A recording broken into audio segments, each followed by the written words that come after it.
kuki hazamutse cyane ibiciro bya lisanse yangije n'amazutu?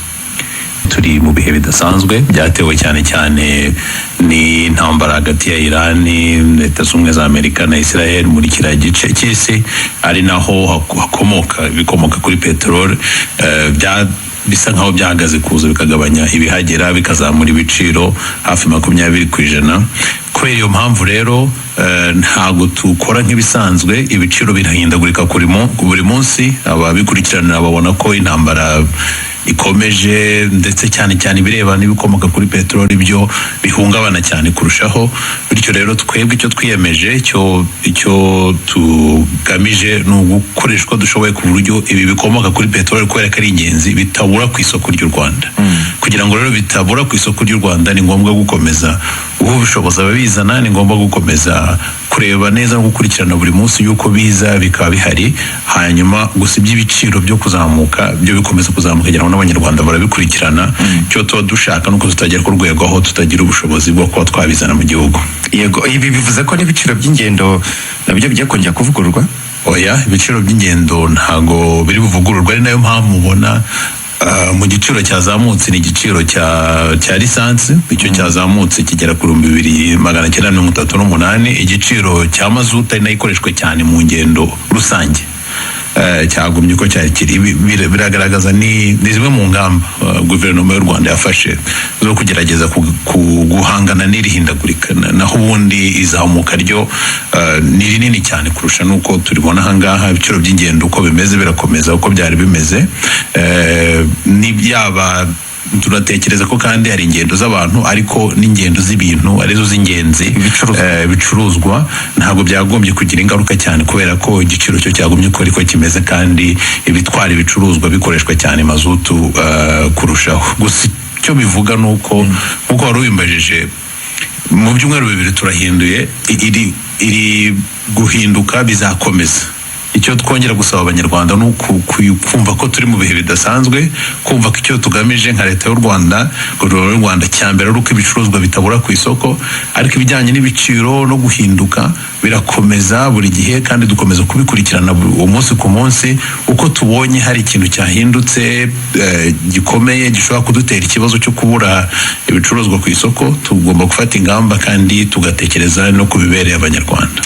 Yego, nta byumweru 2 bishize guverinoma itangaje ko u Rwanda rufite ububiko rwaba rwifashisha mu mezi make ari imbere. Ese mu by'ukuri ububiko buhari, ambasade, buhagaze gute? Buhagaze buryo bwiza cyangwa se budateye impungenge abantu batagomba kugira impungenge ku bikomoka kuri peteroli, impungenge z'uko byashira cyangwa se byagabanuka? Hari ubwoko bubiri bw'ububiko tuvuga. Hari ububiko bw'abacuruzi bagomba kugira, ibyo twita commercial reserve, ububiko abacuruzi bacuruza peteroli bagomba kugira. Tubasaba kugira ububiko runaka. Ubwo ngubwo n'impamvu tuba twafashe ingamba nuko hari ikigero butagomba kujya munsi, bugomba gukomeza buri ku kigero runaka, kuko ntago dufite mu karere aho dukura peteroli tuyikura kuri uwo mpuzamahanga kugira ngo bitugereho bifata igihe kinini. So ubwo bubiko rero buba bugihari, bugomba kugera kuri icyo gihe. Hakaba n'ububiko bw'igihugu. Ububiko bw'igihugu ni bwaho bwitabazwa ibintu byose byananiranye, byanze.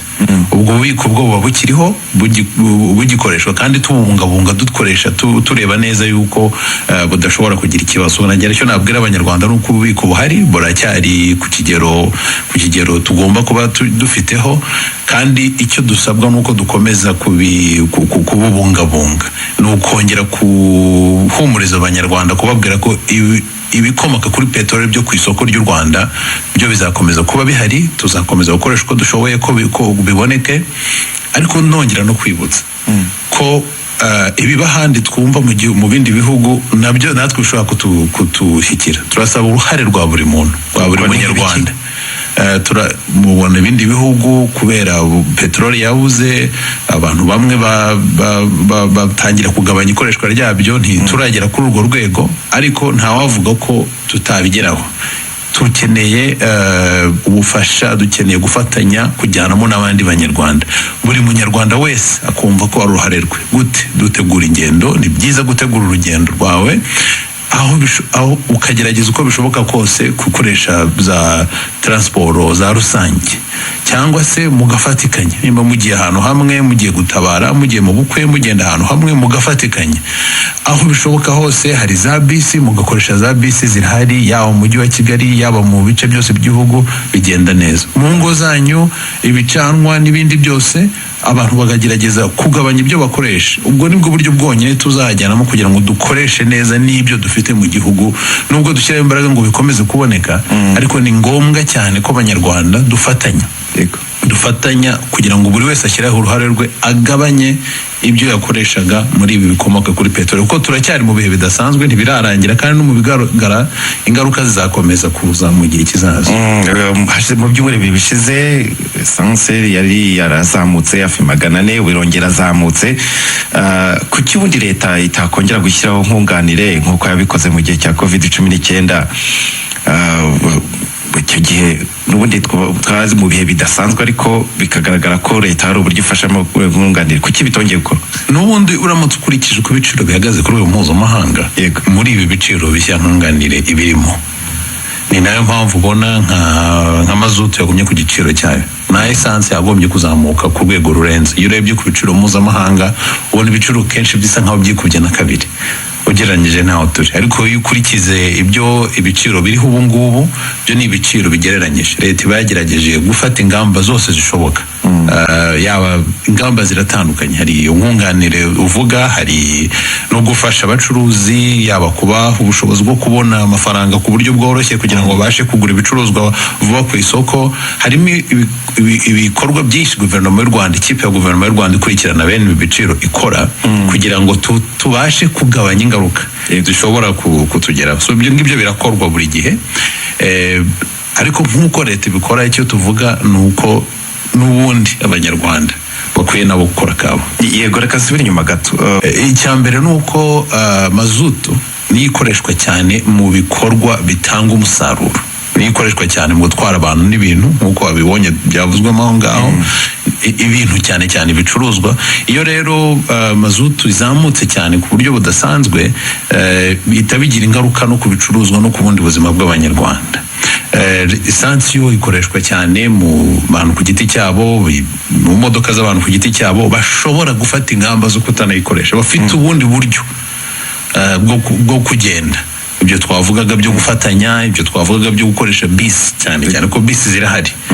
Ariko mazutu ni ingenzi, irakoreshwa mu modoka zitwara abantu, irakoreshwa mu nganda, irakoreshwa mu buhinzi, irakoreshwa mu gutanga amashanyarazi. Ni igicuruzwa cy'ingenzi. So ukuvuga ko itazigera izamuka, yarazamutse cyane ku isoko mpuzamahanga, ariko icyo twavuga twebwe nka leta, icyo dukora ni ugufata ingamba zigamije guhangana n'iki giciro ku buryo kitanagira n'ingaruka no ku bindi biciro tuzi ku masoko no mu bindi bikorwa bisanzwe. Ari nacyo tuboneraho gusaba abacuruzi, gusaba n'abandi bakora imirimo yabo kugerageza kudakabya.